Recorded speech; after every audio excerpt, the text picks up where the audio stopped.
தற்போதைய உடனுக்குடன் நேரலை உளுந்தூர்பேட்டையில் உள்ள கூவாகம் கூத்தாண்டவர் கோவில் சித்திரை திருவிழா சாகை வார்த்தல் நிகழ்ச்சியுடன் தற்போது தொடங்கி இருக்கிறது. உடனுக்குடன் நேரலில் நாம் பார்த்து வருகிறோம்.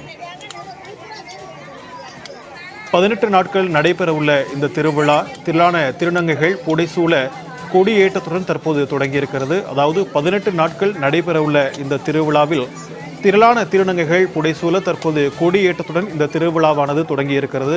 உடனுக்குடன் நேரலில் நாம் பார்த்து வருகிறோம். 7 கிராம மக்கள் கஞ்சி மற்றும் கூழ் குடங்களை ஊர்வலமாக எடுத்து வந்து அம்மனுக்கு படையில் வைத்திருக்கின்றனர். 7 கிராம மக்கள் கஞ்சி மற்றும் கூழ் குடங்களை ஊர்வலமாக எடுத்து வந்து அம்மனுக்கு படையில் வைத்திருக்கின்றனர்.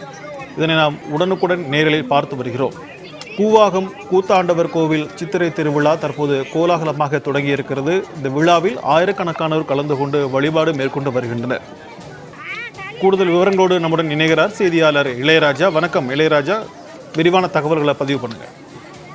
வணக்கம் சிக்கந்தர். கள்ளக்குறிச்சி மாவட்டம் உளுந்தூர்பேட்டை அருகே உள்ள உலக புகழ்பெற்ற கூவாகம் கூத்தாண்டவர் கோவில் திருநங்கைகள் திருவிழா இன்று மாலை கொடியேற்றம் மற்றும் சாகை வார்த்தல் நிகழ்ச்சியுடன் தொடங்கியது. ஒவ்வொரு ஆண்டும் சித்திரை மாதம் 18 நாட்கள் நடைபெறுவது வழக்கம். இதன்படி இந்த ஆண்டிற்கான சித்திரை திருவிழா இன்று கொடியேற்றம் மற்றும் சாகை வார்த்தல் நிகழ்ச்சியுடன் தொடங்கியது. இந்த சாகை வார்த்தல் நிகழ்ச்சியில் 7 கிராமங்களைச் சேர்ந்த பொதுமக்கள் தங்கள் வீடுகளில் படையல் செய்த கஞ்சி மற்றும் கூழ்குடங்களை மேளதாளங்களுடன் ஊர்வலமாக கொண்டு வந்து அம்மன் கோயிலில் வைத்து படையலிட்டனர். இந்த நிகழ்ச்சியில் ஆயிரக்கணக்கான பக்தர்கள் கலந்து கொண்டு சாமி தரிசனமும் செய்தனர். இந்த திருவிழாவில் முக்கிய நிகழ்வான சுவாமி திருக்கண் திறத்தல் நிகழ்ச்சி வருகின்ற மே மாதம் 13ஆம் தேதி இரவு நடைபெறுகிறது. அப்போது தமிழ்நாடு, கேரளா, கர்நாடகா, ஆந்திரா, மும்பை உள்பட இந்தியாவின் பல்வேறு மாநிலங்களிலிருந்தும் வெளிநாடுகளிலிருந்தும் பல்லாயிரக்கணக்கான திருநங்கைகள் கூவகம் கூத்தாண்டவர் கோயிலுக்கு வந்து அரவான் சுவாமியை தங்கள் கணவராக ஏற்றுக்கொண்டு பூசாரி கையால் தாலி கட்டுக்கொள்ளும் நிகழ்வும் மறுநாள் 14ஆம் தேதி அரவான் திருத்தேரோட்டமும் நடைபெற உள்ளது.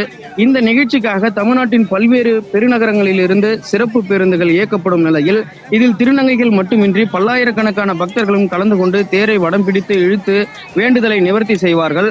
கூவகம் கூத்தாண்டவர் திருக்கோவில் திருவிழாவை முன்னிட்டு விழுப்புரம், கடலூர், கள்ளக்குறிச்சி உட்பட 3 மாவட்ட போலீசார் தீவிர பாதுகாப்பு பணியில் ஈடுபடுத்தப்பட உள்ளனர். கூவகம் கூத்தாண்டவர் கோவில் சித்திரை திருவிழாவின் இறுதி நிகழ்ச்சியான தர்மர் பட்டாபிஷேகம் வருகின்ற மே 16ஆம் தேதி நடைபெறுகிறது. அன்றுடன் 18 நாள் திருவிழா நிறைவு பெறுகிறது. சிக்கந்தர், விரிவான தகவல்களுக்கு நன்றி இளையராஜா.